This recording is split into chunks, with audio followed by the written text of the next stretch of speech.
এই যে আমার কাছে ছবি আছে ছেলেটা, চুল বিশাল বড়। এই ছেলেটাকে হুজুরের কাছে নিয়ে গেছে। তো নেওয়ার পর হুজুর মাথায় হাত দিচ্ছে যে বাবা 3-3.5 দিন তুই মাঠে থাক, আল্লাহ তোর জন্য একটা ফায়সালা করবে। বিশ্বাস করেন, ওই ছেলেটা 3.5 দিন পরে যখন আমাদের লঞ্চে আবার ওঠে, বিশ্বাস করবেন আল্লাহর কুতুবের প্রতি যতটুকু মহাব্বত ছিল তার থেকে 1000 গুণে মহাব্বত বেড়ে গেছে। যে দেখলাম যে আল্লাহর কুতুবের এই মাথায় হাত বুলায় দেওয়াটা আল্লাহ এমন ভাবে কবুল করেছেন যে এখন এই লোকটাকে দেখলে বোঝা যায় না যে এই লোকটা কি কোনো আলেম না মাদ্রাসার ছাত্র না মাদ্রাসার হুজুর। যার মাথায় বাবরি চুল ছিল, জট ছিল, তার মাথায় জট নাই। যার গায়ে লাল ছালু ছিল, তার গায়ে লাল ছালু নাই। যার গায়ে গন্ধ ছিল, গন্ধগুলোও নাই। গায়ে সাদা পাঞ্জাবি জড়াইছে, চুলগুলোকে ছোট করছে। আল্লাহ তাকে হেদায়েতের নূর দিয়ে ভরপুর করে দিয়েছে। আল্লাহ কাকে কখন হেদায়েত দেখে বলতে পারে? কি বলতে পারে? কেউ বলতে পারে না। বাস্তব একটা প্রমাণ দিয়ে যাইয়াছে। এই গত 26 তারিখ, এটা তো 2500 থানা। এই 2500 থানার বিষ্ণুন্দী ফেরিঘাট থেকে আমরা চরমনার উদ্দেশ্যে রওনা করতেছিলাম। যদি গাল গল্প হয়, মিথ্যা হয়, আল্লাহ আমার বিচার করবে। আল্লাহর কসম 1% মিথ্যা হবে, একদম কসম করে বলছি, 1%ও মিথ্যা নয়। আমি নিজে লঞ্চ গার্ড উপস্থিত। একটু আগে ভাই আমাদের সাথে খানা খাইলো আমাদের এলাকার, উনি এখানে থাকলে ওনাকে ডাইকা দেখাইতে পারতাম। এক পাগল, চুলগুলো বড় বড়, জট। আমি নিজে স্বচক্ষে দেখছি, আমারই চোখ দেখছি। চুলের জট, লাল কাপড় পেঁচানো। তো বারবার লঞ্চে উঠতে চায়, আমাদের মুজাহিদ ভাইরা ঠেলে নামায়, ধাক্কা নামাই দেয়। আমাদের এক ভাই দায়িত্বশীল, তো উনি গিয়ে ধরছে, কিরে তুই লঞ্চ উঠতে চাস? বাস্তব ঘটনা ভাই। এবার লঞ্চে কেন উঠতে চাও? বলে এরা কই যাইব? বলে এরা চরমনায় যাবে। বলে আমি তো আসছিলাম আরেক উরুজে যাওয়ার জন্যে, ওই ট্রলার মিস করছি, তা আমাকে একটু আপনাকে লঞ্চে তোলেন। এইরকম লোকটাকে লঞ্চে উঠতে দিচ্ছে না। আমাদের এই ভাইজান বলতেছিল তোর লগে গাঞ্জা গঞ্জা আছে নাকি? লঞ্চে উঠতে আবার বিড়ি বিড়ি ধরায়। এই চরমনায় গেলে কি বিড়ি খাওয়া যায়? জোরে বলেন, সিগারেট খাওয়া যায়? আর আমি তো এবার দেখছি লঞ্চের পিছনে বই একটা সিগারেট আমাদের ছাত্র আন্দোলনের ছেলেদেরকে গাড় ধরছে। এই মেয়ে, এটা দুনিয়ার অন্য কোনো দরবার নেই। অন্য দরবারে গেলে গাঞ্জা চলে, মদ চলে, ইয়াবা চলে, বাবা চলে। চরমনায় গিয়ে এগুলা চলে? শুধু চলে আল্লাহ এবং আল্লাহ নবীর কথা। কথা ঠিক কিনা বলেন? তো বলতেছে যে তোর কাছে গাঞ্জার পোটলা আছে? না, আমার কাছে গাঞ্জা গঞ্জা নেই। ভাই বিশ্বাস করেন, এই বাস্তবে এতদিন বিভিন্ন বয়ান করছি, মানুষের কাছে শুনছি, অমুক কিতাবে পড়ছি, এবার একটা বাস্তব আমাদের সাথে হয়েছে। যে বলতেছে তোমার কাছে গাঞ্জার পোটলা আছে, বলে না আমার কাছে। তো ছেলেটারে ধরে লঞ্চে দিছে। তো অন্য অন্য সাথীরা কেমন জানি করতেছে, লঞ্চের ভিতরেও জায়গা দেয় না, ছাদে নিয়ে বসে। ছাদে বসানোর পর মাঠে যাওয়ার পর আর দেখা সাক্ষাৎ নেই, কই গেল। আমাদের 2500 কিছু ভাইয়েরা এই ছেলেটাকে আমাদের চরমনার পিসাব আল্লামা সৈয়দ মোহাম্মদ রেজল করিম আহমদ বরকাতুল্লাহ আলিয়ার সাথে দেখা করাইছে। তো দেখা করানোর পরে এই যে আমার কাছে ছবি আছে ছেলেটার, চুল বিশাল বড়। এই ছেলেটাকে হুজুরের কাছে নিয়ে গেছে। তো নেওয়ার পর হুজুর মাথায় হাত দিচ্ছে যে বাবা 3-3.5 দিন তুই মাঠে থাক, আল্লাহ তোর জন্য একটা ফায়সালা করবে। বিশ্বাস করেন, ওই ছেলেটা 3.5 দিন পরে যখন আমাদের লঞ্চে আবার ওঠে, বিশ্বাস করবেন আল্লাহর কুতুবের প্রতি যতটুকু মহাব্বত ছিল তার থেকে 1000 গুণে মহাব্বত বেড়ে গেছে।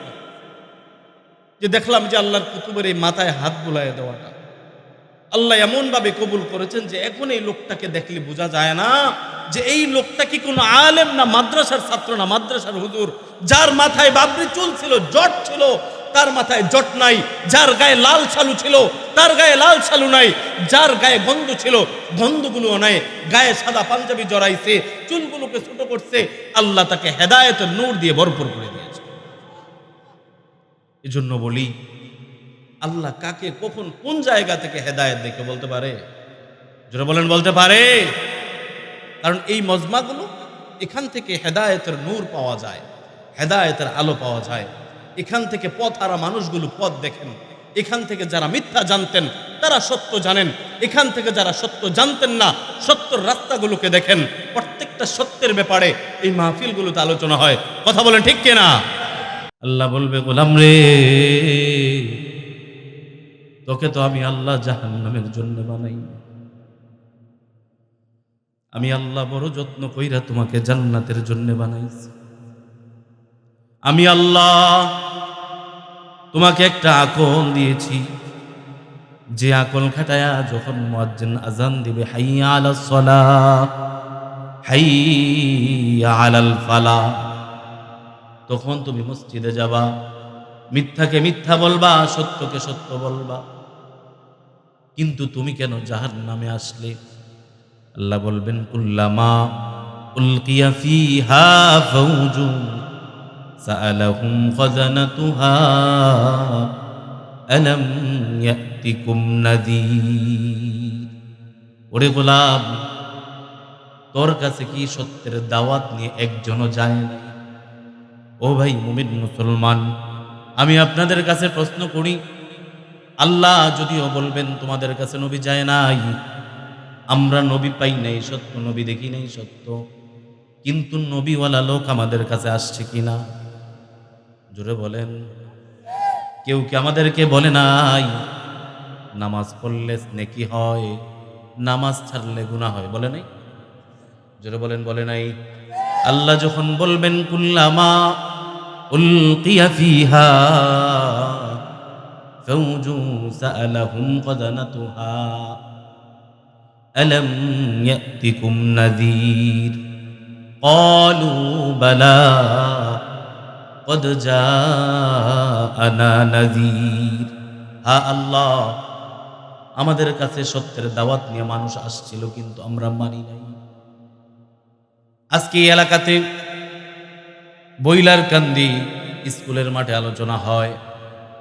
এই এলাকাতে কিন্তু এই কয়জন মানুষ না, আরো মানুষ আছে না নাই, যারা এখনো বাহিরে বসা, দোকানে বসা, বাড়িতে বসা।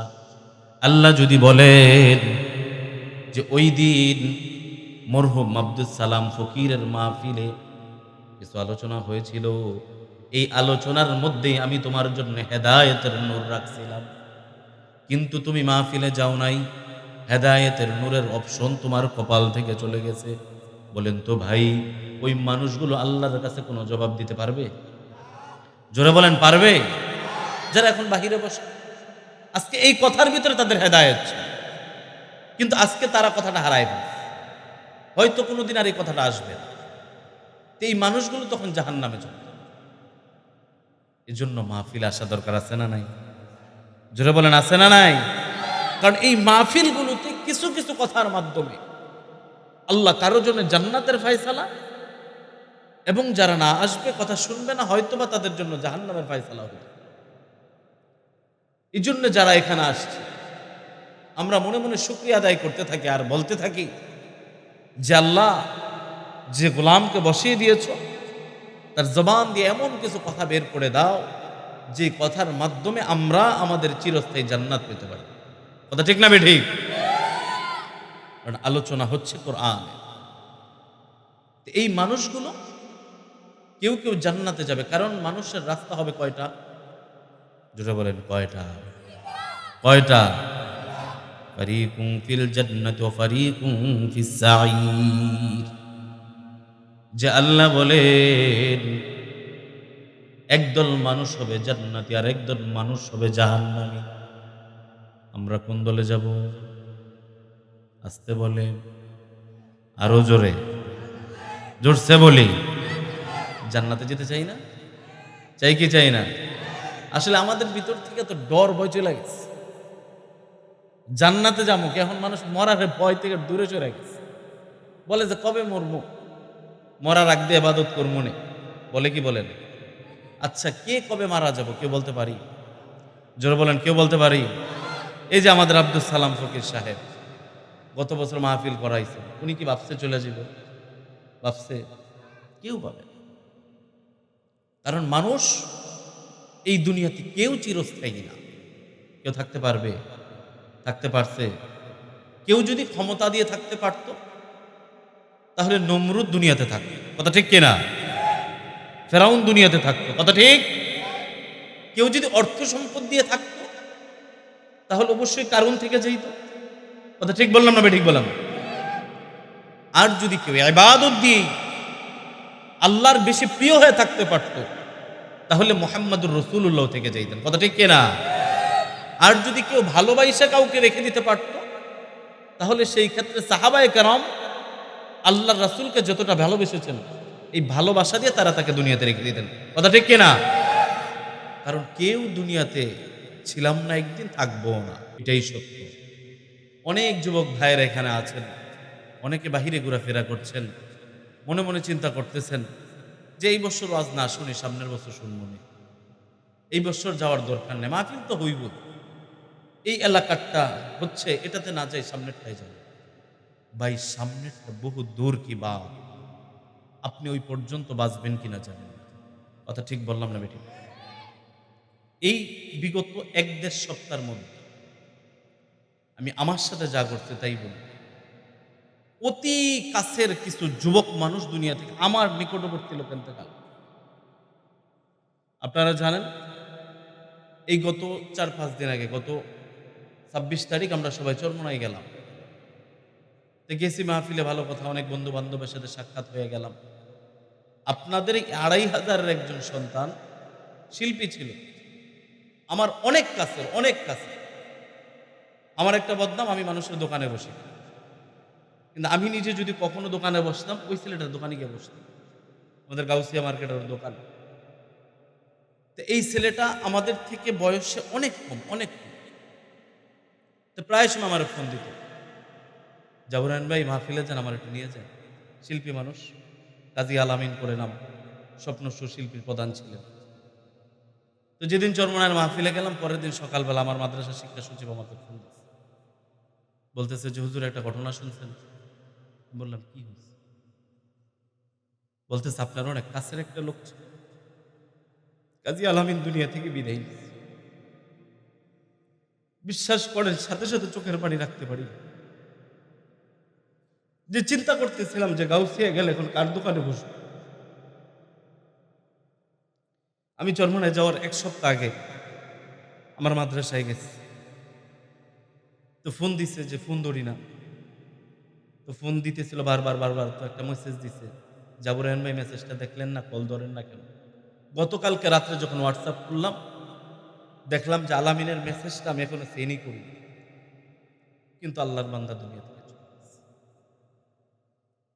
আজকে তার স্মৃতিগুলো হাতে, আমার যে ভিজিটিং কার্ড সর্বশেষ আমারে বানায় আমার মাদ্রাসায় দিয়ে আসছে, বলে এটা আমার পক্ষ থেকে হাদিয়া। আমিও যদি তখন জানতাম যে আলামিনের পক্ষ থেকে আমার জন্য এটাই ছিল শেষ হাদিয়া, আমি হয়তো অল্প সময় তারা বিদায় দিত।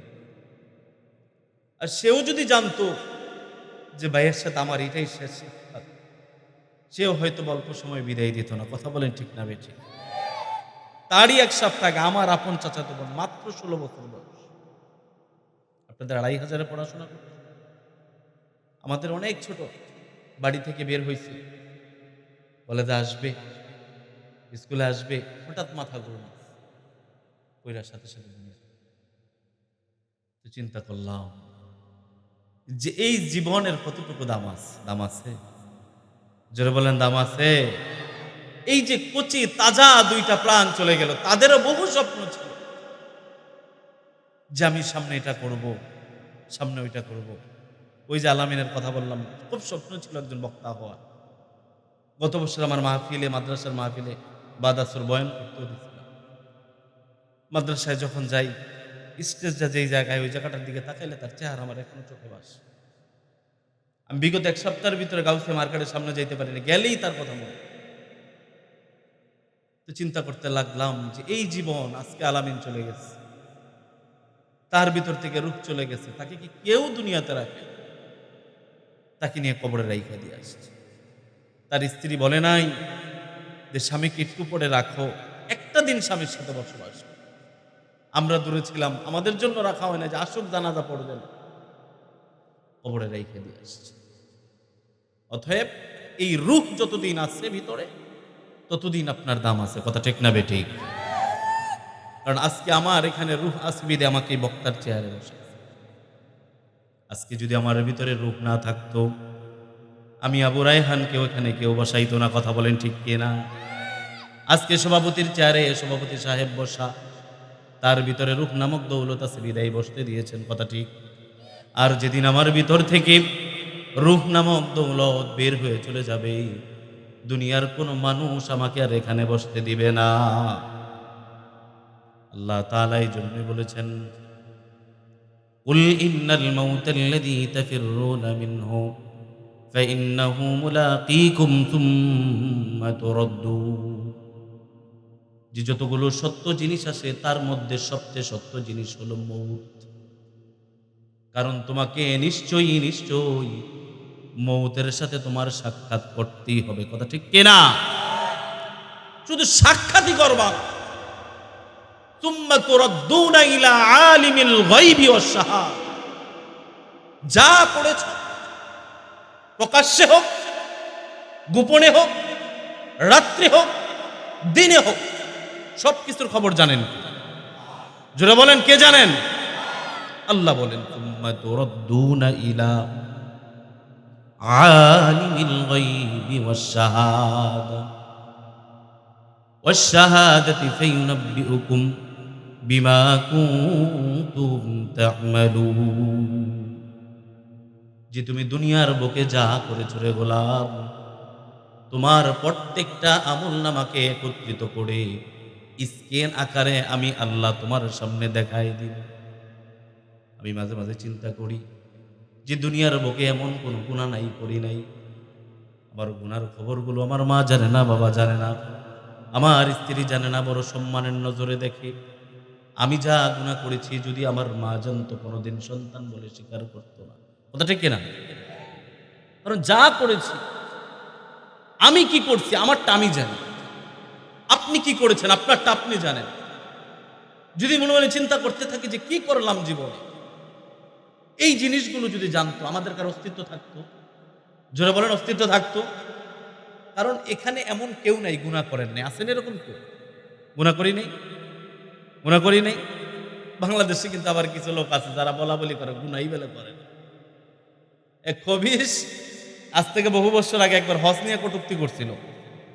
ওই গাদারে দেখলাম গত 1-2-3 সপ্তাহ আগে হবে, আমাদের এক বক্তা ছোট ভাই তার পাশে বৈশা বলতেছে যে আমার তো কোনো গুনাহই নেই, আমি মাপ চাবো।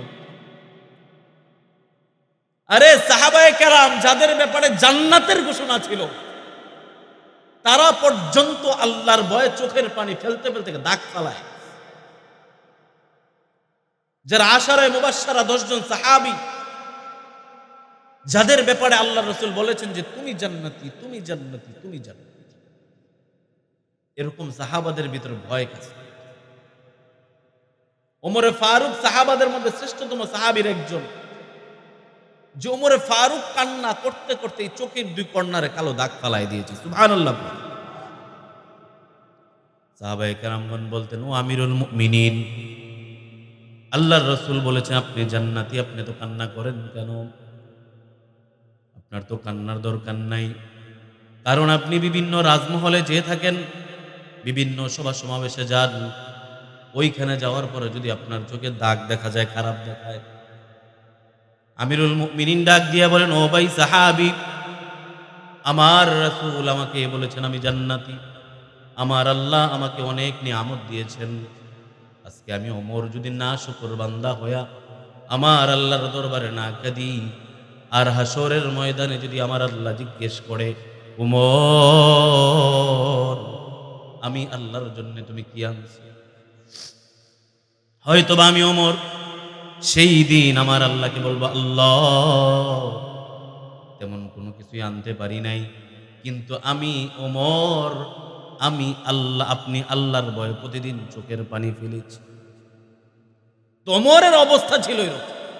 আর আপনার আমার অবস্থা, আমরা বলি আমাদের নাকি গুনাহই নাই। তো ওই লতিফ সিদ্দিকীর জাহান্নামে যাওয়ার জন্য তো আমি মনে করি আর কোনো গুনার দরকার নাই। সে যখন বলছে যে হজ নিয়ে কটূক্তি করছে, এর থেকে বড় কোনো গুনাহ হতে পারে? জোরে বলেন, হতে পারে? কখনো হতে পারে।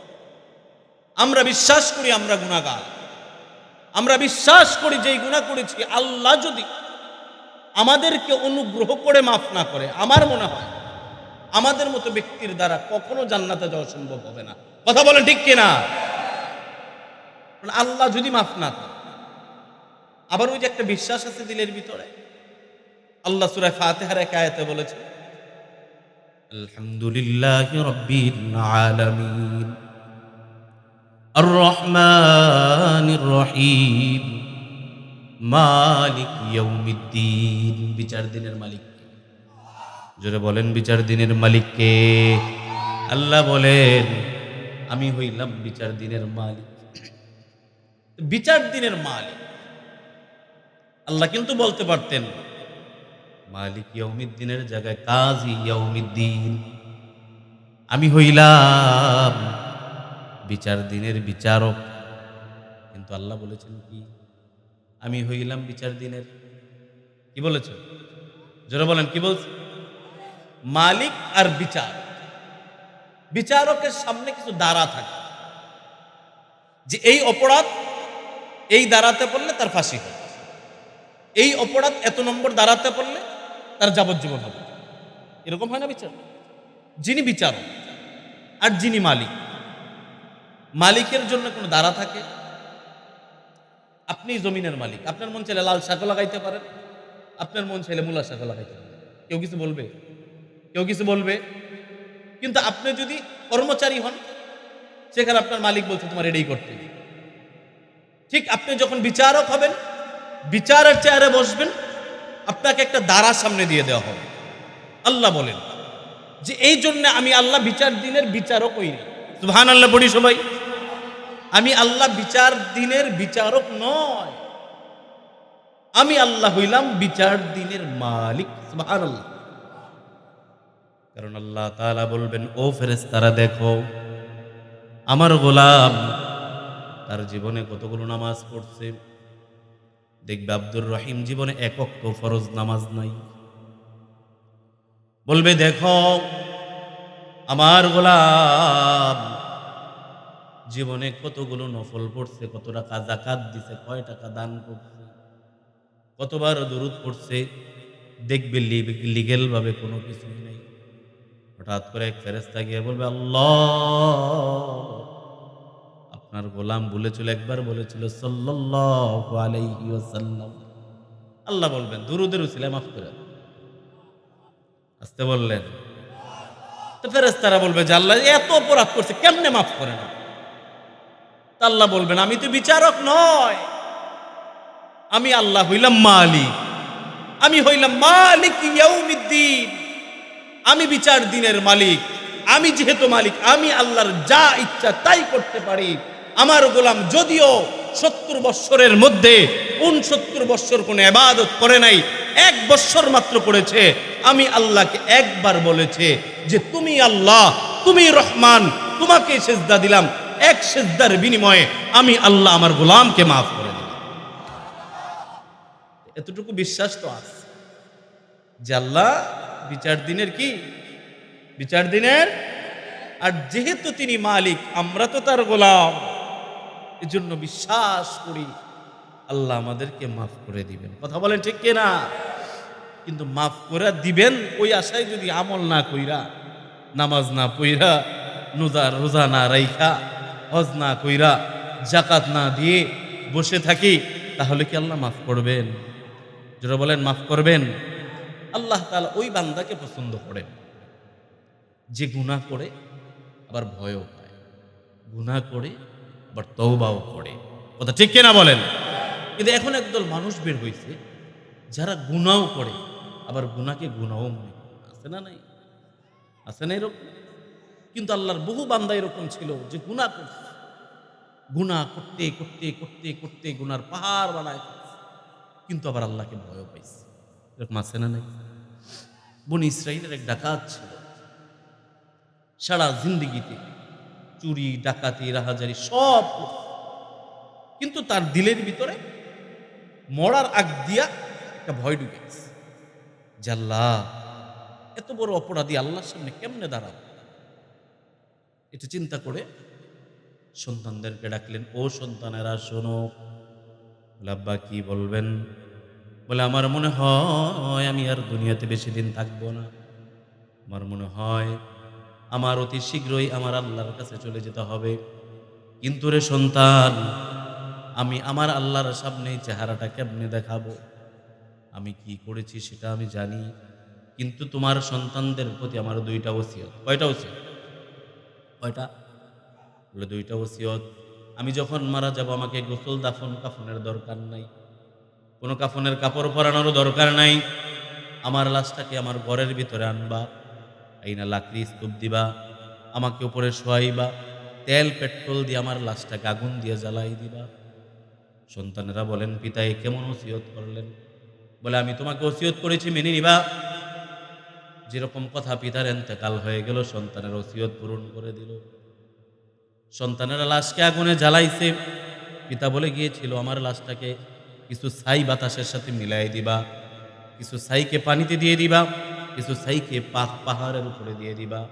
তেমনি ভাবে দেওয়া হয়েছে। যে যেখানেই যাক সব কিছুকে একত্রিত করতে পারেন কে? যারা বলেন কে পারে? আল্লাহ তাআলা চিন্তা করলেন যে এই পাগল এত কিছু করছে, আমি আল্লাহ তাকে একত্রিত। আল্লাহ তাআলা বললেন, কুম্বি ইজনিল্লাহ। সমস্ত ছাইগুলো একত্রিত হইয়া আমার আল্লাহর সামনে আবার মানুষ রূপে দাঁড়ায় গেছে। সুবহানাল্লাহ বলি না? যখন দাঁড়ায় গেছে, আল্লাহ বলেন, ঠিক রে এইরকম করলি কেন? এই নাটকটা করার কারণ? বলে আল্লাহ, আমি এত কিছু করছি শুধু তোমার ভয়ে। কার ভয়ে? যারা বলেন কার ভয়? আমাদের দিলে কার ভয়? বলে আল্লাহ শুধু তোমার ভয়। বলে কেন ভয় পাইলা? বলে জিন্দিগিতে তো অন্যায় কাজ কম করি নাই, বহু অন্যায় করছি।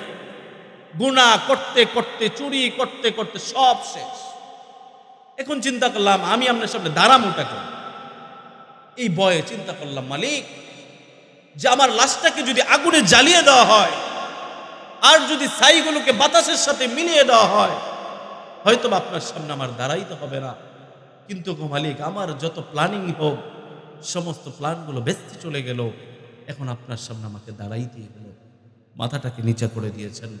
আল্লাহ বলেন, গোলাম রে, তুই তো আমার ভয় এসব করেছিস। যেহেতু মৌতের আগে তর দিলে আমি আল্লাহর ভয় আসছে, যা আমি আল্লাহ তোমাকে মাফ করে চিরস্থায়ী জান্নাত দান করে দিলাম।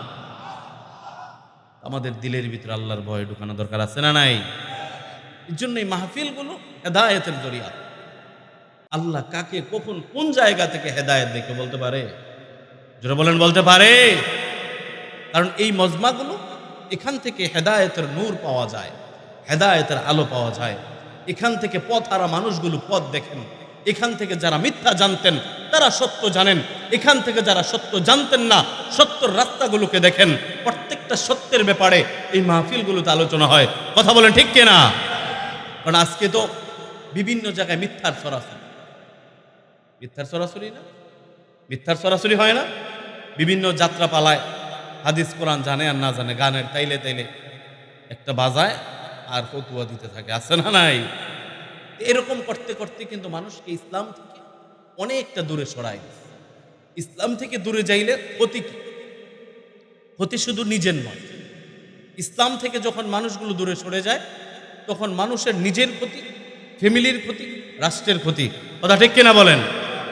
আর যদি প্রকৃতপক্ষে কোনো মানুষের ভিতরে ইসলাম থাকে, তার ভিতরে নিজের ভালোবাসা থাকবে, সন্তানের প্রতি ভালোবাসা থাকবে, পিতামাতার প্রতি ভালোবাসা থাকবে, রাষ্ট্রের প্রতি ভালোবাসা থাকবে। কথা ঠিক বললাম না? ঠিক বললাম? কারণ আমরা তো দেখতে পাচ্ছি ইদানিংকালে বাংলাদেশে যে কোনো ইসলামিক ইস্যু, রাষ্ট্রীয় ইস্যু বাদ দিয়ে ইসলামিক কোনো ইস্যুতে আগে দেখতাম আমাদের মুরব্বীরা ডাক দিলে বাইতুল মোকাররম দৌড়ে মাদ্রাসার ছাত্ররা যাইত। এখন দেখি যেন আলহামদুলিল্লাহ যে কোনো ইসলামিক ইস্যুতে মাদ্রাসার ছাত্র লাগে না। এখন আমাদের স্কুলের ছেলেরা রাস্তায় নেমে ইসলামের পক্ষে মিছিল করতে থাকে। কথা ঠিক কিনা বলেন? আমি গত 4-5 দিন আগে বরিশাল শহরে আসতেছিলাম, বাস টার্মিনালে দাঁড়ানো, হঠাৎ করে কানের ভিতরে শব্দ আসতেছে, তারা যেন স্লোগান দিচ্ছে, I love Mohammad, I love Islam, যে আমরা মোহাম্মদকে ভালোবাসি, ইসলামকে ভালোবাসি। তো আমি চিন্তা করলাম কি এখানে তো মিছিল মিটিং নাই, কিছু নাই, এখানে স্লোগান দিচ্ছি। তো হঠাৎ করে ভাবলাম কোনো হুজুর টুজুর আছে নাকি। পিছনের দিকে তাকায় দেখি যে যাদের গায়ে পাঞ্জাবি নাই, যাদের গায়ে জুব্বা নাই, যাদের মাথায় টুপি নাই, ওই ছেলেগুলো তাদের এই বুকের এখানে ছোট্ট ছোট্ট কাগজের ভিতরে লেখাগুলো লিখে একজন তাকবীর দিচ্ছে, অন্যরা তাকবীরের উত্তর দিচ্ছেন। একজন বলতেছেন মুহাম্মদকে ভালোবাসি, একজন বলে ইসলামকে ভালোবাসি। তখন মনে মনে চিন্তা করতেছিলাম, হ্যাঁ, এতদিন বয়ান করি, আমাদের আহলে সুন্নাত ওয়াল জামাতের আলেমদের মূল চাহিদা ছিল যে আল্লাহ আপনি আমাদেরকে এমন একটা জেনারেশন দান করেন যারা শুধু ইসলামকে ভালোবাসবে, মুহাম্মদকে ভালোবাসবে, দেশকে ভালোবাসবে। যদি কোনো তাগুতি শক্তি ইসলামের বিরুদ্ধে দাঁড়ায় যায়, তারা তাদের জীবনকে ইসলামের জন্য বিলিয়ে দিতে প্রস্তুত হয়ে যাবে। কথা ঠিক কিনা বলেন? আজকে এতদিন পরে এসেও আমরা দেখতে পাচ্ছি যে আল্লাহ আমাদেরকে এরকম একটা জেনারেশনের ব্যবস্থা করে দিয়েছে, এমন কিছু যুবক সন্তানের ব্যবস্থা করেছেন যারা ইসলামের জন্য অকাতরে নিজের জীবনকে বিলিয়ে দিতে পারে। কথা ঠিক বললাম না ঠিক বললাম? আসতে বললেন ঠিক না ঠিক? কারণ বাংলাদেশের মুসলমান এখন সত্য বলা শিখছে। কথা ঠিক? সত্য এতদিন বলতে পারে নাই, বিপদ ছিল না। এতদিন স্টেজে বসেও সত্য কথা আমরা বলতে মনে চাইলেও মুখ বাধা ছিল। আমরা মনে করতাম যে এই দেশ থেকে মনে হয় ইসলাম মিটে যাবে, কিন্তু দেখলাম না। 5 আগস্টের পরে এই দেশের যুবকরা, বিশেষ করে ছেলেদের কথা বলি, আমি নারীদের কথা বাদ দিয়ে দিলাম, ছেলেদের কথা বলি, যে তাদের এই অবস্থা দেখে এখন বিশ্বাস হয় যে না, এই দেশ থেকে এত তাড়াতাড়ি ইসলামকে দূর করা যাবে। জোরে বলেন, জোরে বলেন, জোরে বলেন। এত সহজ শাহজালালের এই দেশ থেকে কেউ চাইলে এখন আর ইসলামকে দূর করে দিতে পারবে না। কথা বলেন ঠিক কিনা? কারণ শাহজালাল ইয়ামিনী রহমতুল্লাহি আলাইহি যেই রকম ভাবে গৌর গোবিন্দকে এক তাকবীরের আওয়াজের মাধ্যমে দেশ তারা করেছিলেন, তাদেরকে ধ্বংস করেছিলেন। আজকে বিশ্বাস করি এতদিন পরে এসেও এই 2024-এর যুবক সন্তানেরাও তাদের তাকবীরের মাধ্যমে এই দেশ থেকে তাগুতকে পালাতে বাধ্য করবে। কথা ঠিক কিনা বলেন? কারণ দেখেন এই 5 আগস্টে যে আন্দোলন হয়েছিল, এটা শুধু দেশ রক্ষার আন্দোলন ছিল না, ইসলাম রক্ষার একটা আন্দোলন ছিল। কথা ঠিক কিনা? কারণ যেই ছেলেগুলো এই রক্ষার নেতৃত্ব, দেশ রক্ষার নেতৃত্ব দিয়েছিল, তাদের ভিতরে একজন ছিল হাসানাত। তার চেহারার দিকে তাকায় দেখবেন কপালের ভিতরে নামাজের দাগ পড়ে গেছে। এই দাগ কি এমনি এমনি পড়ে? জোরে বলে এমনি এমনি পড়ে? নামাজ পড়তে পড়তে দাগ ফালাইছে।